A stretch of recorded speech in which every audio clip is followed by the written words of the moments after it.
we put your hands together and welcome up Finley, Polk.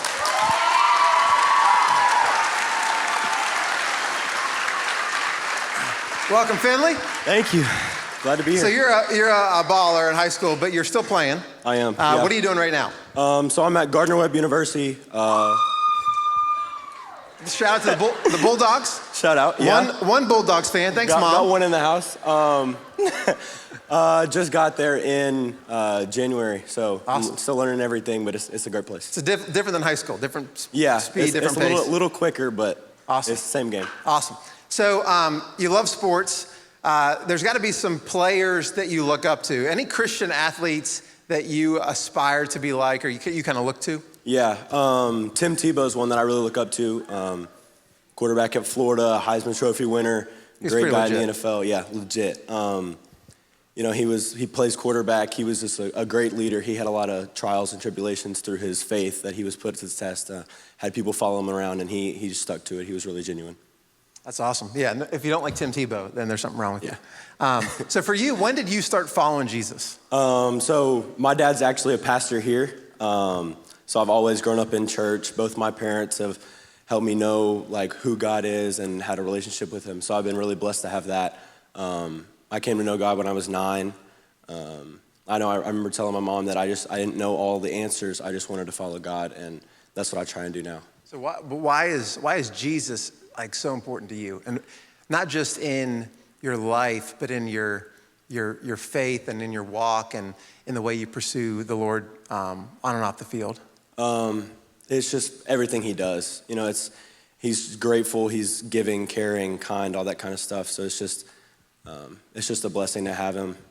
We were actually talking about this upstairs with the 4th and 5th graders, and made me realize that he wanted to die for us. And it was the realization that I had actually kind of today that was just like, it just makes it surreal every time that going through that pain was a choice. He could have stopped it at any moment, but he loved us so much he wanted to. That's great. Two-part question. How has Jesus helped you in sports? And then how has he helped you, more importantly, in life? In sports, it's just kind of like a guideline. It's kind of like life too. Playing football, it's a tough sport. There's lots of times I could trail off and do what the world wants me to do, what other guys on the team are doing, but God wants me to be a light, just like he does in life, to bring people closer to him and build a relationship with him. That's awesome. There's probably a lot of athletes out here.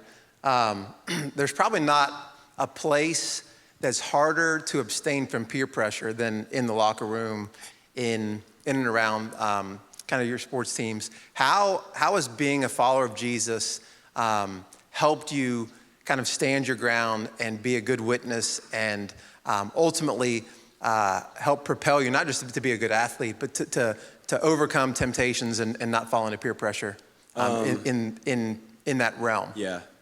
So I knew who I was. I was confident in who I was. I didn't care about what they thought. I knew I was going to follow God. I was going to do what he told us to do, what he tells us to do.